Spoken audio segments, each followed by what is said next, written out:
In the tutorial, we're going to cover how to go about generating a detail section or perimeter or strip section of an existing section that you've created.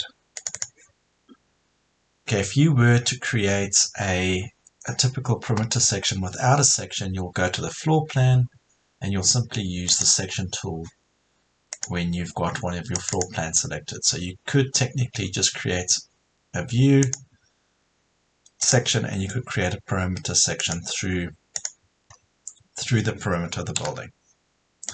Okay, but in this instance we've got a section already and I want to create a detail section of this part of my section. Okay, so this is pretty straightforward. So once you've got your section activated and open, close the remaining views.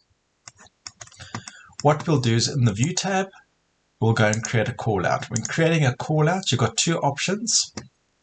You'll notice that you can reference other views. So you can reference a drafting view, for example. So if you wanted to, you could go and draft a whole lot of information on your drafting view. So you could simply reference that. So you could export this information, draft it in AutoCAD, for example, and then link it back in and then use that reference. However,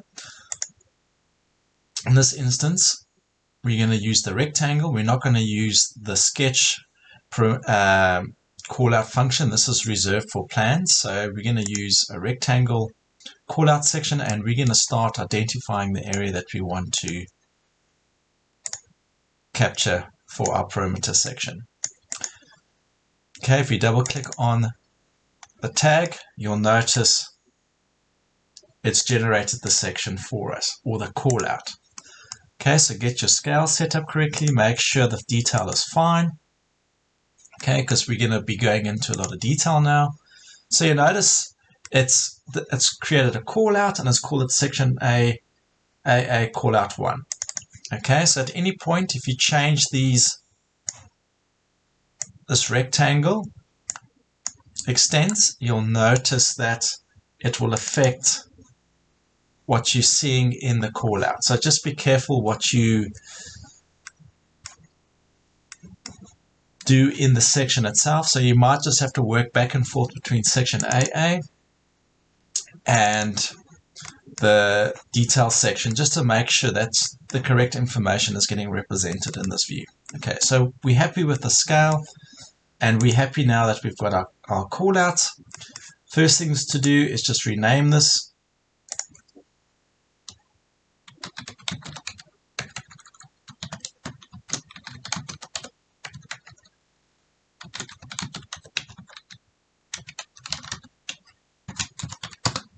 Detail section 01. Okay, for the time being. What I also like to do in the views, I like to change the way this callout line work looks.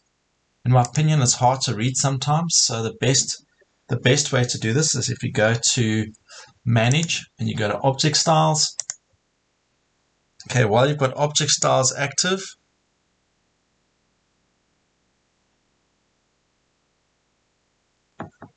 you're going to go to the Annotation tab.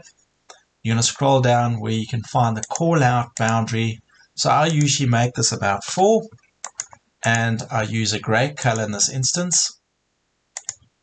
Okay, and if the center line work is too large at the moment, so if the scale of it or the line spacing between the dashes is too great, you're going to go and pick a different so dash dot. I might pick a smaller dash dot in this instance.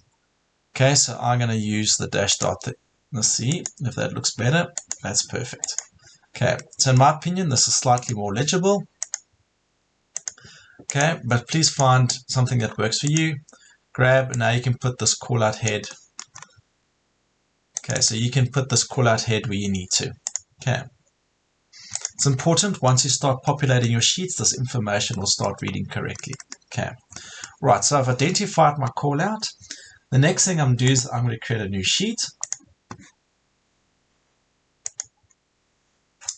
I'm going to give the sheet a number. So sheet number, I'm going to use the 400 range for this. So details, we use different ranges for different types of drawings that we're producing. In this instance, I'm just going to use the 400. Now that I've got my information on, I can simply drag and drop my call out section onto the sheet.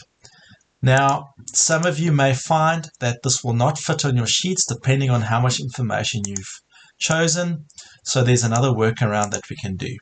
So in that instance, what we can do is we can then duplicate this callout or create a new callout. So I will use a different example for this. So I'm going to go back to my section AA and just show you a different way of doing this in case this does not fit. Okay, so go back to your section. I'm going to use this side of the drawing because you'll notice, or the center part of the drawing of my section, because you'll notice that this won't fit on that sheet to the right scale. So I'm going to go to view again, call out, grab this information. Okay, in this instance, I'm just going to call this rename.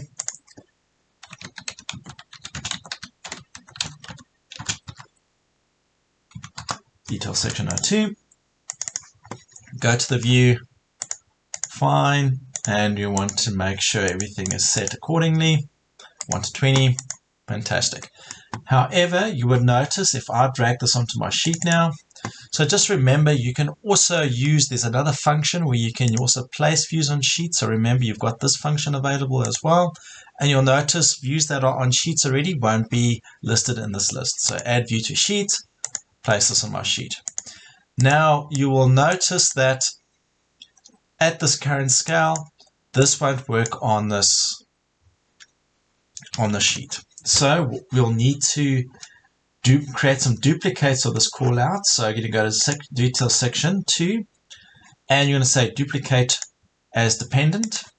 Okay, so what we'll do is undo that, my apologies, duplicate as dependent. Okay, now you notice this section will have a dependent section to it. So what I'll do with this section is I'll start showing certain bits of information. Okay, so in this instance, I'll show maybe just this information like that. If you go to the primary section, it'll show you what sections. Okay, so I might want to move this one down to here. And you can see where the remainder of the sections occur. You can switch this off at any stage, and you can see where the remaining sections go. So let's just duplicate this again, duplicate dependent. Okay, go back here. So this one, I'm going to move this information over here. So the whole time, if you keep going back to the primary, you can see if you've got overlapping information. Okay, so you can go and fine tune this information and you can break this up into little more manageable sized chunks of information if they don't fit. Okay, so I'm just going to create 2 more.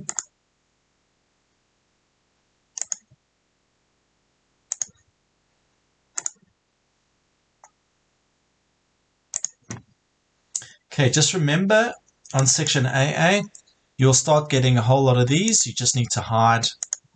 You might need to hide one of these, for example. Okay, so you might have to hide this information and then just show one. Okay, so I'm going to make my primary one. You'll notice it'll fit on the sheets, and let's just go back to this view. And I'm going to grab this information and I'm going to make this one large. Okay, so the rest are going to be my dependents.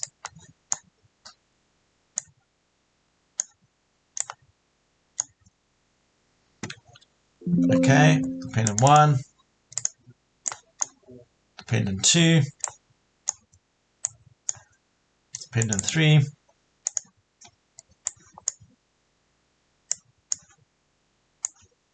so we've got 1, 2, 3, and then dependent 4. If you go back to the primary elevation, you'll see which ones you've got in what view. Okay, so that's dependent 4. That's your detail section. Okay, so they're all dependent on that. So let's just create one, duplicate, put this information at the top. Okay, we've got dependent 1, 2, fantastic. So in this view, we can see we've got all of our dependent sections. And just remember, at any stage, you can go and readjust. So if you've got overlapping information, you can go and...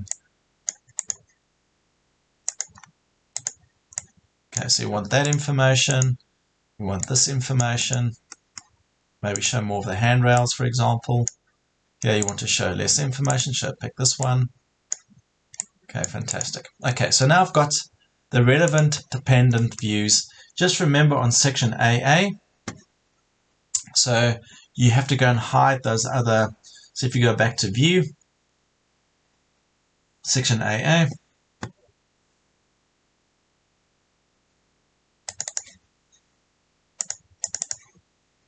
you're going to hide these other views.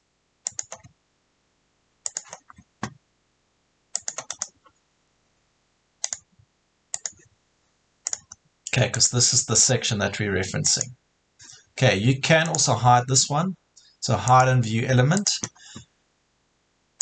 Hide and view element. Okay, because what it allows you to do is it allows you to create a call out again, reference another view, and here we can reference dependent 1, because technically that'll become our complete. It'll take you back to this detail, but that's fine because we'll use that on our sheet. Okay, so here we can use that function to help us create a tag, and you'll notice it'll give this, telling you that this is, it's not referencing the actual view, but it's referencing another view. So that's what the sim stands for. Okay. Anyway, so if we go back to our sheet now, so you'll see on the sheet, I'll have to delete that view. Now I can start dragging and dropping in my, and you'll notice that Revit will try and line these up, which is what we want.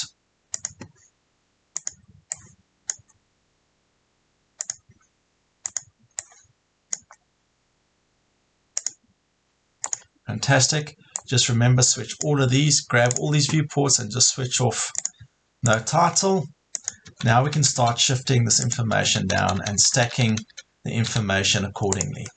Okay, so you can see using this workflow, you can quite quickly put one of these details together. Just remember in the view, you're going to use break lines. That's what I'm going to demonstrate in this section. But you can go and use your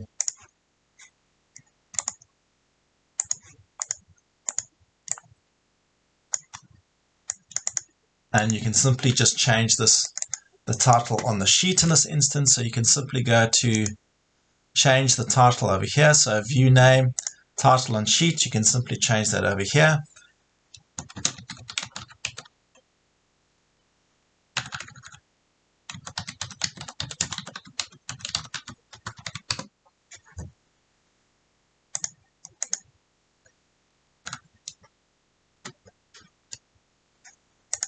Okay, so you can simply change that information.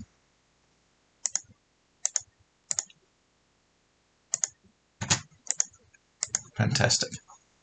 All right, so that makes a lot of sense now, so that works pretty well.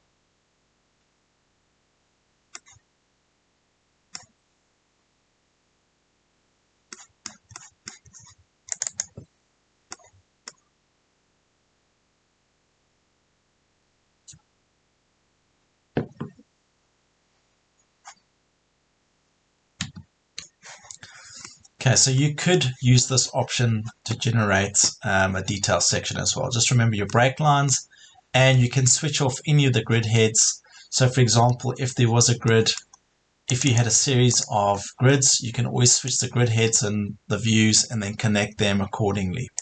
Okay, so there is a workflow to do that, but in essence, you can always hide that information as well. Okay, so we're gonna start setting up our sheet. Ultimately, we want to create a detail section that looks as follows.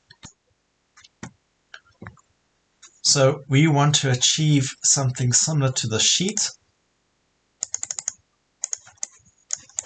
So we want to achieve something very similar to this and add all the correct information. Okay, we're going to create 2 more callouts of the details that we require as well. Okay, and then in that case, we're going to hide the grid markers and the level markers, etc., because they're not technically required. Okay, so let's go back to our details section. We'll open up the example file.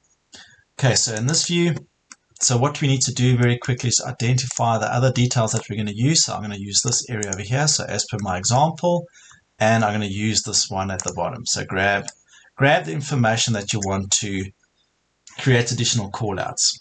I'm going to delete this for now. I'm going to delete all this information. Okay, so now I'm going to have this detail. So remember, we can always switch off these grid heads. We can move them in the view. Make sure that you move the 2D extents and not the 3D extents of these markers. Okay, but in this instance, I'll hide all this information.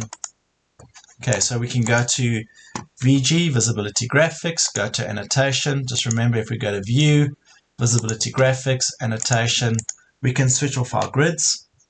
So switch off our grids and levels. Okay, we can do this for the other callout as well.